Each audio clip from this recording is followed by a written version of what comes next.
Uno, dos, sí.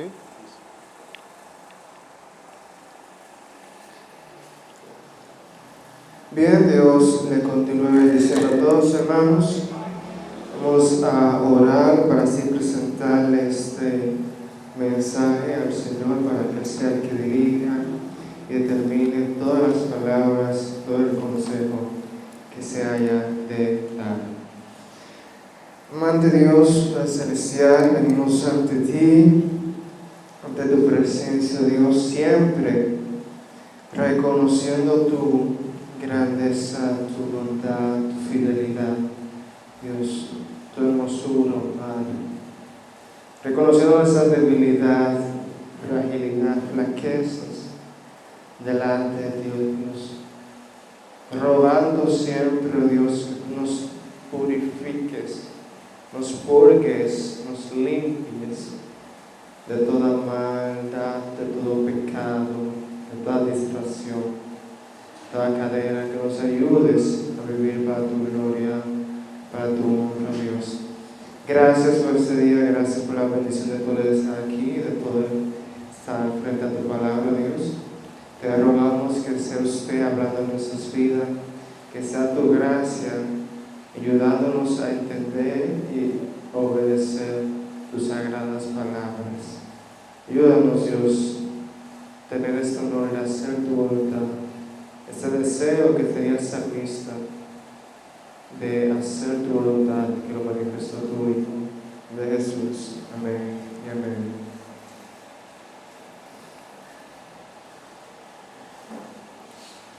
Bien, hermanos, hoy vamos a estar hablando sobre el anticristo. Vamos a estar hablando sobre el anticristo. Y era un poco como evidente que ese sería el tema porque ese es el subtítulo que está en la porción que leímos. Cuando hablamos del anticristo nos llega a la mente aquel personaje, aquella persona o única persona que va a surgir, que habla el Apocalipsis, que va a liderar algunas personas hacia el error. Pero aquí habla de los anticristos, habla de varios anticristos, danos a entender que son otras personas que tienen un fin similar, que tienen un objetivo similar, pero que tienen algunas diferencias. Algo interesante es que Juan es el único que utiliza esta palabra. La palabra anticristo es una palabra de Juan, que Juan la utiliza en varias ocasiones, tanto aquí como en Apocalipsis.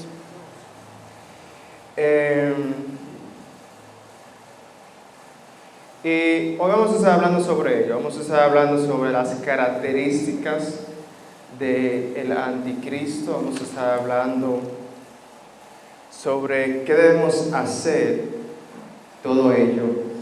Cuando nos vamos a estudiar el nacimiento de la palabra, de dónde surge la palabra anticristo, nos damos cuenta fácilmente que la palabra anti significa en contra. La palabra anti significa en contra o en lugar de. Eso significa la palabra anti. Y ya sabemos quién es Cristo, por lo que podemos deducir que el anticristo hace referencia a alguien que se opone a Cristo. Es alguien que se opone a Cristo o es alguien que trata de ponerse en el lugar de Cristo. Esos son como dos significados relacionados, pero que tienen una cierta diferencia. Alguien que se opone a Cristo, ya esto es una declaración abierta de oposición, y alguien que quiere tomar el lugar, que es como más secreto, es como infiltrarse en cierto sentido, poco a poco, hasta tomar el lugar. Pero ambos tienen la misma idea de trabajar en contra de Cristo. Y vamos a ver esto a la luz de que Juan reprende sobre estas personas anticristos, que eran falsos profetas, que traían doctrinas, que querían hacer cosas en contra del propósito de Dios. Y lo primero que vemos aquí en Juan es que Juan nos da algunas características de los anticristos. Y lo primero que vemos en el 18, donde dice: hijitos, ya es el último tiempo, y según vosotros oísteis que el anticristo viene, así ahora han surgido muchos anticristos. Por esto conocemos que es el último tiempo. Nos habla del tiempo, que es el último tiempo, es decir, que está cerca su venida. Y nos habla de la cantidad, dice que va a haber muchos anticristos, es decir, muchos falsos maestros. Y recordamos cuando tratábamos Mateo, cuando veíamos la parte final de Mateo, ¿qué dijo Jesús? Jesús en Mateo 24 habla de eso, de que vendrán muchos falsos cristos. Y podemos ir rápidamente a Mateo 24, donde él mismo dice, Jesús, hablando ya de tiempos finales, donde él dice: porque se levantarán falsos cristos y falsos profetas, y harán grandes señales y prodigios, de tal manera que engañarán, si fuese posible, aún a los escogidos. Serán personas que se levantaron para engañar, serán personas que se levantaron para confundir, para hacer daño a la iglesia, falsos maestros. Y dice acá, a la parte final 18, por eso conocemos que es el último tiempo, porque hay muchos ya que se están levantando en contra de Cristo. Eso certifica, eso afirma, confirma que estamos en los últimos tiempos, es decir, que la venida de Cristo se acerca. Pero también vemos el origen del anticristo, o el origen de los anticristos. Dice el verso 19: salieron de nosotros, pero no eran de nosotros, porque si hubiesen sido de nosotros, habrían permanecido con nosotros. Pero salieron para que se manifestase que no todos son nosotros. ¿Qué característica vemos acá? Que ellos salieron de nosotros. Vemos el origen, que ellos no permanecieron con el pueblo de Dios. Tuvieron un tiempo, pero luego que hace, sale de vosotros. Esa es la primera característica de ellos. Se desvían del seno de la congregación compuesta por los fieles. Esa es la primera característica del anticristo, los anticristos. Se desvían del seno de la congregación, no permanecen en Dios, y si no permanecen en Dios, no van a permanecer tampoco en el pueblo de Dios. Pero vemos la segunda característica en el verso 22, que es una de las características fundamentales, que dice: ¿quién es el mentiroso sino el que niega que Jesús es el Cristo? Ese es el anticristo, el que niega al Padre, al Hijo. ¿Y qué le dice Juan? Todo aquel que niega al Hijo tampoco tiene al Padre. Estas personas, ¿qué hacían? Negaban a Cristo. Ellos eran personas que decían, se acercaban ante ti y te decían: mira, nosotros tenemos algunas ideas diferentes acerca de Jesús, pero nosotros tenemos la misma doctrina acerca de Dios. Solamente tenemos alguna diferencia con Jesús, pero en cuanto a lo de Dios estamos iguales. Pero Juan dice, eso es imposible.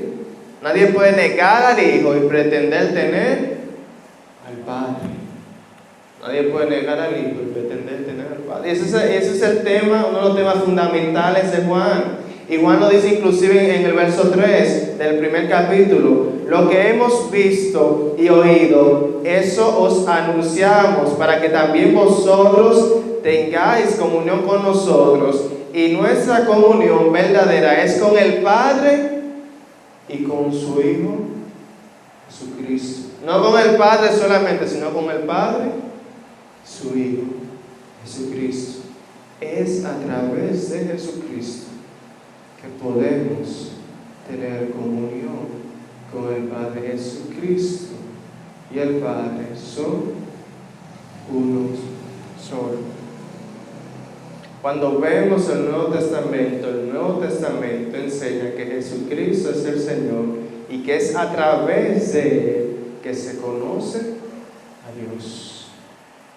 Podemos tener comunión con Dios, nada con Dios, si no tenemos al Hijo. No tenemos parte para con Dios, sino con su Hijo Jesucristo. Y eso lo vemos en Mateo 11:27, donde nos dice: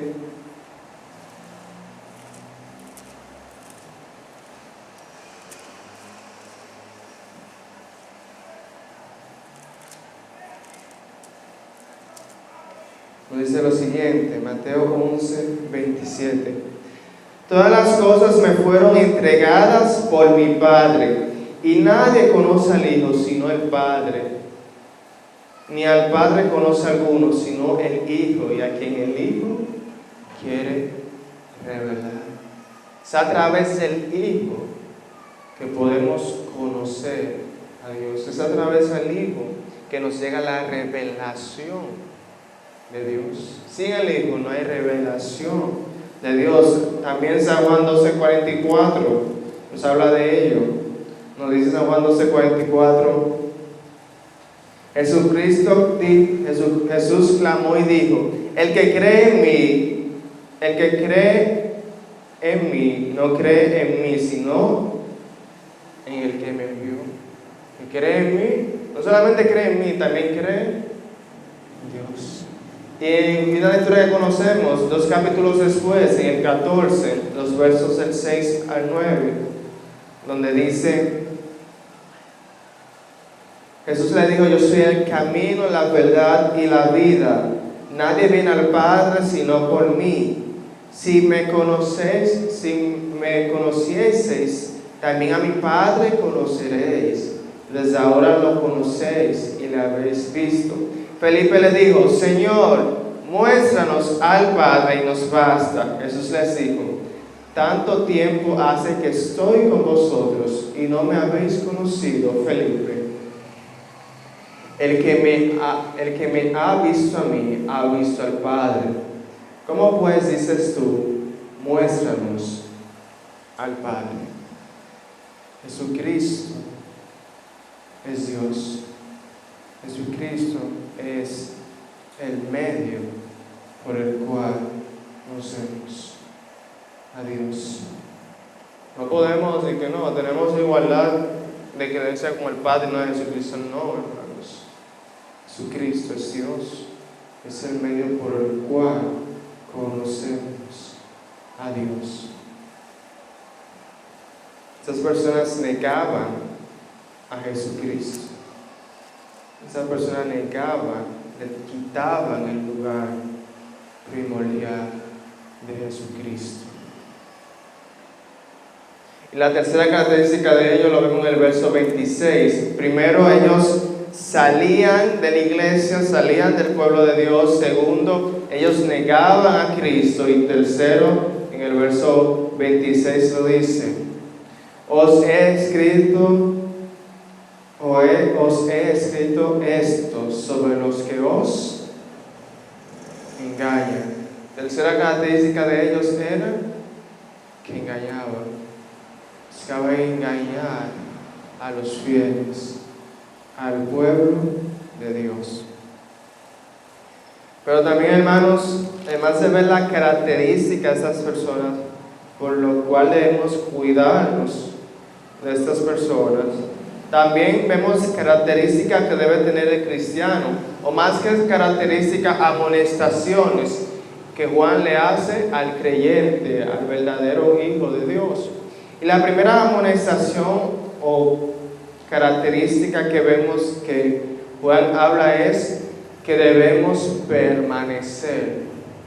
El creyente debe permanecer Lo vemos en el verso 19 y el verso 14, donde dice, bueno, ya el 19 lo hablamos, de la referencia del salir. Pero el verso 24 dice, lo que habéis oído desde el principio permanezca en vosotros. Si lo que habéis oído desde el principio permanece en vosotros, también vosotros permaneceréis en el Hijo y en el Padre. Debemos guardar las sanas escrituras. Lo que oímos desde el principio debe permanecer en nosotros.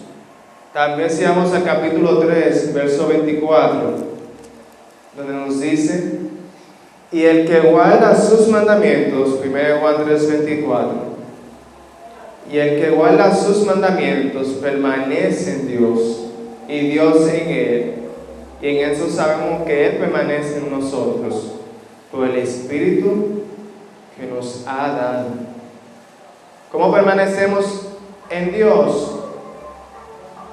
Guardando sus mandamientos, guardando, obedeciendo su palabra. Pero el capítulo 4 también ahí mismo, 1 Juan 4, los versos 13, 15 y 16 también nos aportan más datos. Dice el verso 13, 1 Juan 4, en esto conocemos que permanecemos en Él y Él en nosotros, en que nos ha dado de su Espíritu. Dice el verso 15, todo aquel que confiese que Jesús es el Hijo de Dios, permanece en Él y Dios permanece en Él y Él en Dios. Verso 16, y nosotros hemos conocido y creído el amor que Dios tiene para con nosotros. Dios es amor, y el que permanece en amor permanece en Dios y Dios en él. Entonces ya vimos que el que guarda su palabra permanece en Dios. Vemos en el verso 13 de que el que permanece en Dios es aquel que tiene el Espíritu Santo. Pero dice el verso 15 que todo aquel que le confiese que Jesús es el Hijo de Dios permanece en Él. Es decir, una confesión, una declaración, una identificación de que Jesucristo es el Señor. Pero también, hermano, debemos testificarle, como dice el verso 14, debemos hablar de Cristo a otras personas, debemos hablar de Dios a los demás. Y por último, debemos amar a Dios y a los demás. Haciendo eso, mostramos que permanecemos en Dios. Dice un escritor, hablando de permanecer, la única manera en que una persona puede demostrar que permanece en Cristo es por la integridad de su vida. Lo que uno profese, lo probará o desmentirá su manera de vivir. Repito, la única manera en que una persona puede demostrar que permanece en Cristo es por la integridad de su vida. Lo que uno profese, lo probará o lo desmentirá su manera de vivir. Es decir, hermanos, que permanecer no es algo de labios, de decir yo estoy permaneciendo, de hablar. Es algo de vivir en obediencia, en integridad, en comunión con Dios. Es algo que demostrará nuestra vida, no nuestras palabras, sino nuestras obras, nuestra actitud. Entonces, Juan constantemente nos exhorta a los hijos de Dios a permanecer en su palabra, en la obediencia a su palabra, a permanecer en comunión con Dios, permanecer en obediencia a la verdad, en divulgación de la verdad, a permanecer en el amor y a permanecer en su palabra. También Juan habla de la unción del Espíritu Santo, que lo vimos en el verso 20 y en el verso 27, de que el creyente tiene al Espíritu Santo, que también lo vimos en el 4:14. Y ahí habla de una palabra que significa una palabra que es la unción, que es una palabra especial, porque en el Antiguo Testamento solo eran ungidos los sacerdotes, los reyes y los profetas.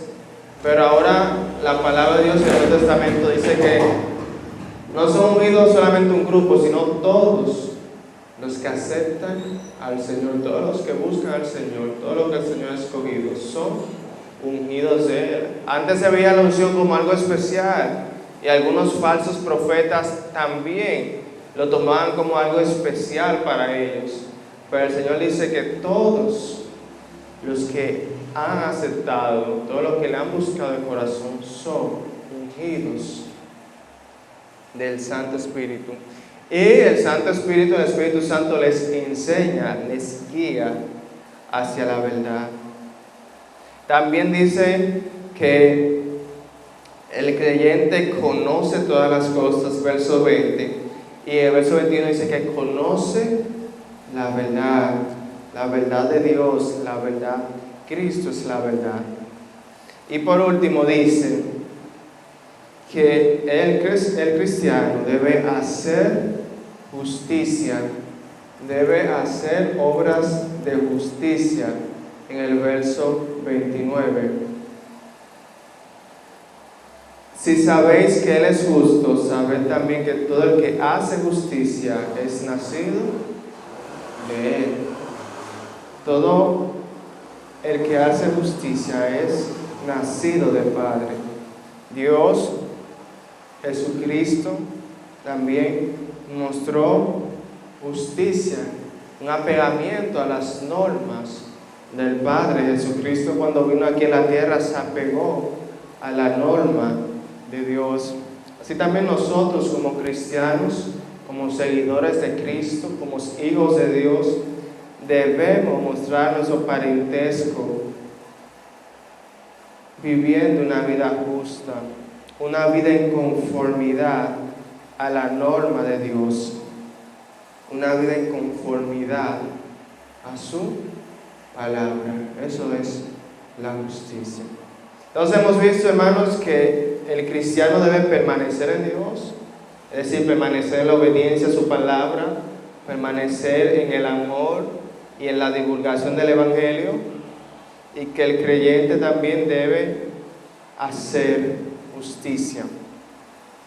Por último, hermanos, vemos ya al final de este capítulo cómo nos habla del destino del creyente, del cristiano, en los versos 25 y verso 28. Dice el verso 25: y esa es la promesa que Él nos hizo. ¿Cuál? La vida eterna. ¿Cuál es la promesa que Cristo nos hizo? La vida eterna. Todo aquel que cree en Él tiene vida eterna. Y verso 28: y ahora, hijitos, permaneced en Él, porque cuando se manifieste, permaneced en Él, para que cuando se manifieste tengamos confianza, para que en su venida no nos alejemos de Él. El cristiano tiene una esperanza hermosa, que es la vida eterna, que es estar para siempre con Dios. Pero ahí también se nos habla de algo interesante. Se nos dice para que en su venida no nos alejemos avergonzados de Él. Pero ¿cómo puede ser que un creyente en su venida tenga este sentimiento?